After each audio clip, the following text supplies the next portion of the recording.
आपका बीजेपी गठबंधन का, एक आपका जेएमएम गठबंधन का और एक तीसरा मोर्चा जिसमें है लॉमिन हमरम वो जी पार्टी के एक दावेदारी कर रहे हैं। आप लोग जेबी केसेस कर रहे हैं, बिल्कुल कहीं ना कहीं अलग होते हुए दिख रहे हैं सुरेश बेसरा जी झारखंडी खतियानी मोर्चा को लेकर। बिल्कुल। तो कहीं ऐसा ना हो कि तीसरा मोर्चा पे आप तीनों लड़ाई संघर्षरत रह जाए और सरकार कोई और बनाए। सुरेश सिंह बेसरा जो थे, जो मेन स्ट्रीम में सीधा आके 1932 की साथ का बात करते हैं, अब भी बात करते हैं, जयराम महतो की साथ को बात करते थे, उपेक्षा रखते थे, अब वो बागी होते हुए नजर आ रहे हैं। अब सीधा उनका कहना है एजुकेशन पर, अब जो है सवाल आपने उसका कटाक्ष दे दिया। अब उनका कहना है कि इनके पास पॉलिटिकल एक्सपीरियंस नहीं है, ये क्रांतिकारी हैं, क्रांतिकारी अलग होता है और पॉलिटिकल जो है आइडियोलॉजी अलग होती है, पॉलिटिकल जो क्रिएशन है वो अलग होता है।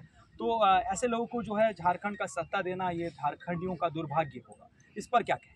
मेरे जितने टीम मेंबर हैं, इसमें most of they are educated person and they are already pass their post graduation and some friends are doing their law also. जैसे कि जयराम महतो के पीछे बस चल पड़े हैं, हुजूम देखकर एक भीड़ सेल्फी पॉइंट बन चुका है, एक सोशल मीडिया में चेहरा चमकाने के लिए लेके बन चुका है, इसीलिए हुजूम चल पड़ा है। ये कहाँ तक सच्चाई है? दूसरा सवाल ये मेरा है कि जेबी केसेस के ऊपर ये आरोप लग रहा है कि जेबी केसेस के जो सदस्य हैं वो पढ़े लिखे नहीं, अपरिपक्व हैं, जैसे कि जयराम महतो के पीछे बस चल पड़े हैं, हुजूम देखकर एक भीड़ सेल्फी पॉइंट बन चुका है, एक सोशल मीडिया में चेहरा चमकाने के लिए लेके बन चुका है, इसीलिए हुजूम चल पड़ा है। ये कहाँ तक सच्चाई है? नहीं, ये इस चीज़ को मैं बिल्कुल नहीं मानता कि मतलब जो एजुकेटेड लोग हैं वो इस जेबी केसेस में नहीं है। मेरे जितने टीम मेंबर हैं, इसमें most of they are educated person and they are already pass their post graduation and some friends are doing their law also. How can you say that I mean, illiterate person and uneducated person are doing this JV cases just for having selfies and all this? ये बिल्कुल सही बात नहीं है। और ये दूसरी बात ये है, if I say about myself, I am also a graduate student. I have completed my graduation in 2013, and apart from that, I have already worked in Bangalore for more than 10 years. Then without education, how was I doing my job there? और दूसरी बात ये है कि वो जो uneducated, तो कैसे सोच सकते हैं कि अनएजुकेटेड लोग मतलब जेबी केसेस में। मुझे लगता है ना, ये जेबी केसेस ही एक ऐसा मंच अभी मिला है जो एजुकेटेड, सिर्फ और सिर्फ एजुकेटेड लोग जुड़ रहे हैं।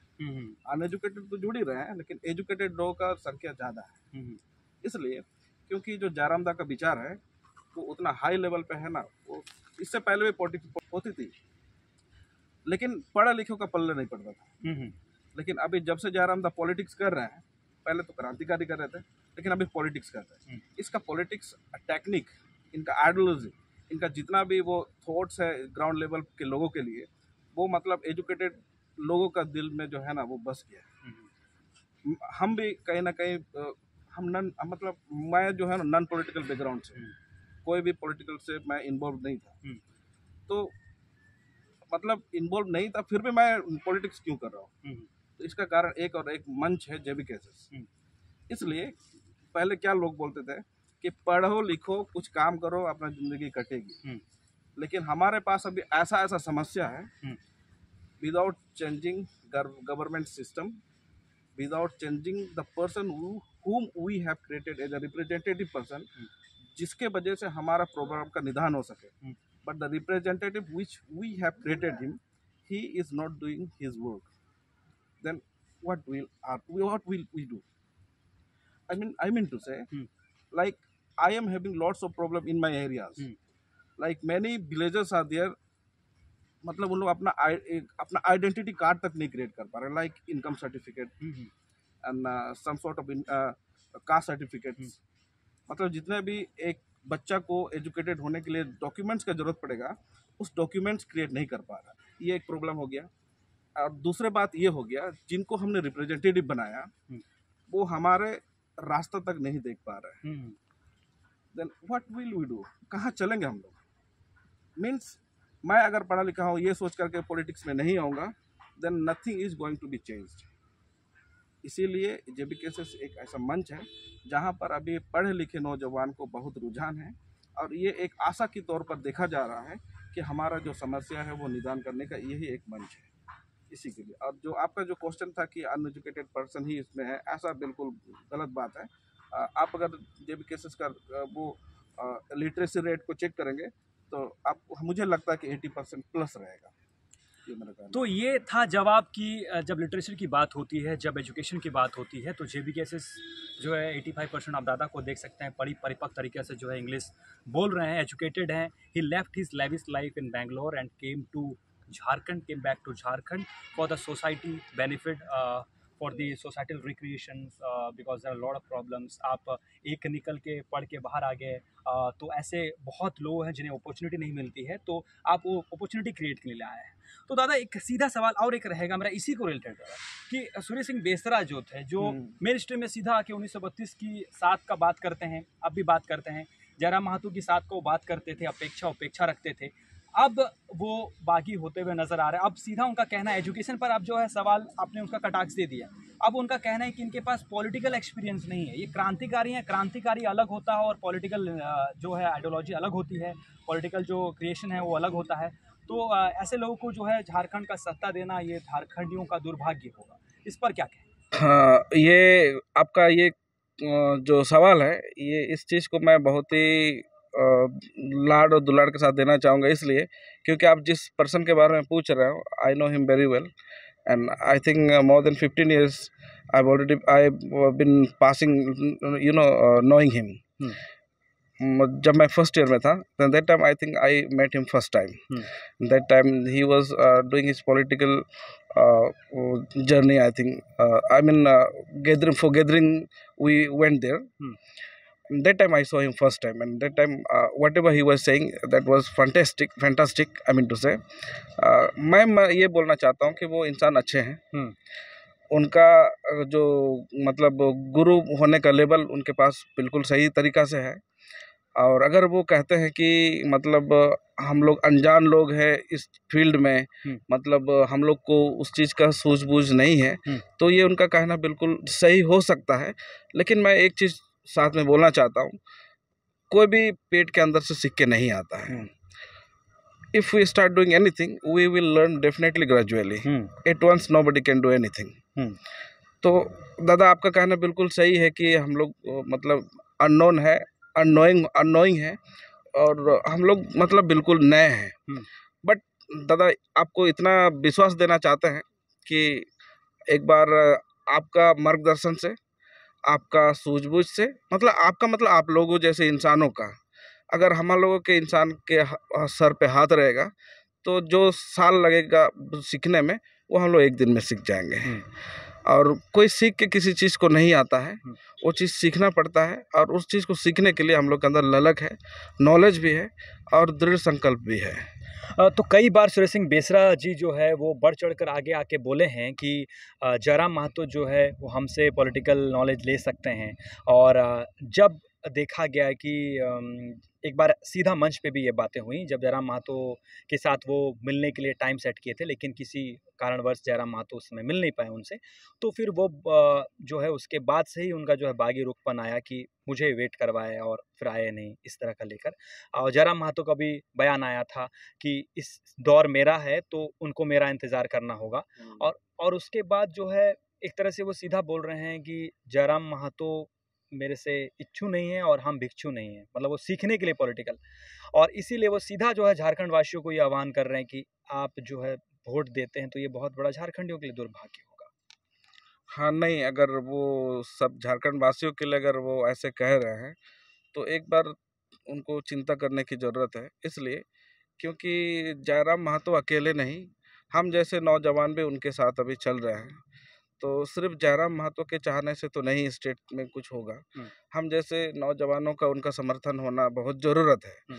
और तो दादा को देखना पड़ेगा कि जयराम महातो के साथ साथ अपना लड़का लोग भी उनको साथ दे रहे हैं. तो एक बार जानने का कोशिश करें अपना भाई लोगों से पूछने की कि आप लोग क्यों, मतलब आप समर्थन दे रहे हो, क्यों उनके साथ काम कर रहे हो, तो ही जा कर के उनको बोलने से अच्छा रहेगा. क्योंकि शायद वो मतलब उनको नहीं पता चल रहा हो या नहीं मालूम पड़ रहा हो, और जो हम लोग को नीड है, जिस चीज़ का हम लोग को ज़रूरत है उसका सॉल्यूशन उनके पास, मतलब जयराम महातो के पास ही दिख रहा है. तो उस चीज़ को अगर उस एक्सपेक्टेशन से अगर दादा देखने लगेंगे तो मुझे लगता है, एक बार तो वो कह भी दिए थे कि जयराम महातो सीएम बनेगा, अगला सीएम वो बनेंगे बोल करके, तब तो बहुत अच्छा चल रहा था। लेकिन अभी बीच बीच में फ्लक्चुएशन बहुत ज़्यादा हो रहा है, तो इस चीज़ के हम लोग, इस चीज़ को लेकर के हम लोग भी बहुत सारा मतलब बात करते हैं, कन्फ्यूजन हम लोग भी उस चीज़ मतलब कन्फ्यूज हो जाते हैं। तो इसमें लेकिन दादा से मैं बस यही कहना चाहूँगा कि जो दादा आप कह रहे हैं कि जेबी केसेस को वोट नहीं देना चाहिए, तो वो बात वोट का नहीं है दादा, बात है बदलाव का। हम लोग अगर समर्थन देने जा रहे हैं तो जरूरी नहीं कि कल के दिन वो ही बनेंगे हमारा मुखिया। हम उस चीज़ के लिए आगे आना चाहते हैं कि कल का दिन जो हम मतलब जिस चीज़ को चाह रहे हैं वो पूरा हो। जरूरी नहीं कि हम जयराम दा को अगर हम समर्थन दे करके हमारा समाज के लोग उनके साथ जा रहे हैं तो जरूरी नहीं है कि उन्हीं को बनाना हो। हमारे लिए बदलाव एक ज़रूरत है, उनकी जगह में कोई भी रहे, हमारा अभी रास्ता खराब है तो जब वो बदल के आए तो वो रास्ता बना दे। अब अगर हम लोग सिर्फ लोगों को चेंज करते रहे, इस मानसिकता को लेके आगे जाएंगे तो बदलाव का कोई गुंजाइश नहीं रहेगा। दादा आप ही क्यों ना कल के दिन में मुखिया बन जाओ या फिर आपकी जगह कोई भी बन जाओ, हमको उससे क्या मतलब। हमको मतलब है बदलाव की, हमको मतलब है मेरा सड़क अगर ठीक नहीं है तो ये सड़क को ठीक कोई भी आए ठीक कर दे। कल का दिन में टाइगर जयराम दा अगर होंगे तो फिर बहुत अच्छा है, उसमें हमारे पास इनर बिलीफ है कि वो करके देंगे। लेकिन उनके जगह में अगर कोई और भी आए तो उनके पास वही आशा के साथ हमको मांगने जाएंगे कि दादा हमारे पास ये असुविधा है, इसको आप संज्ञान लेकर के काम करवा दीजिए। ये आशा लेकर के हम लोग काम कर रहे हैं। और मतलब लेकिन ये क्वेश्चन ये आपका रेज हो सकता है कि इन्हीं के पास आशा क्यों, इससे पहले आशा क्यों नहीं। मतलब पहली बार आप जैसे नौजवान लोग आकर के इनके मतलब इनके साथ आकर के आप उस बदलाव को लेकर के क्यों सोच रहे हो, पहले क्यों नहीं सोच रहे। उसका कारण ये है, उसका कारण ये है कि आप कोई भी पार्टी को ले लीजिए, चाहे जेएमएम को ले लीजिए, बीजेपी को ले लीजिए, कांग्रेस को, या फिर आम आदमी पार्टी इधर पैर फंसा रही है उनको ले लीजिए। उसमें क्या होता है ना, आपको रिप्रेजेंट करने का मौका नहीं मिलेगा। और जब तक आप रिप्रेजेंट करने लायक बनेंगे तब तक आपको लाइन पे खड़ा रहना पड़ेगा। आप उसमें अनएजुकेटेड क्यों ना हो, आप एक परसेंटेज का डिसीजन मेकिंग कैपेसिटी एबिलिटी आपके पास कोई हो भी ना, तो भी आप एक नंबर पे खड़े हैं तो आपको मौका मिलेगा। लेकिन आपसे लाख गुना बेटर इंसान अगर 10 नंबर पीछे आपका खड़ा है तो उनको उसी समय मिलेगा जब उनका समय वहाँ पहुँचेगा। लेकिन यहाँ पर वो है नहीं। यहाँ पर जो जितना ज़्यादा अपना समाज को लेकर के, बदलाव को लेकर के और अपना क्षेत्र का जितना असुविधा है उस चीज़ को निदान करने के लिए अपना दृढ़ संकल्प लेकर के आगे बढ़ने का इच्छा शक्ति रखता हो, उन्हीं को जगह मिलेगा। मतलब खुला दिल है, खुला मंच है। यही बात है। जो सोसाइटी के लिए, जो समाज के लिए, हित के लिए सोचेगा, जिसके पास हित के लिए कोई विकल्प है वो आए, और हम लोग का सब मंच और दिल दोनों खुला हुआ है, उनको आप एक्सेप्ट कर लेंगे। बिल्कुल बिल्कुल यही बात है। ठीक।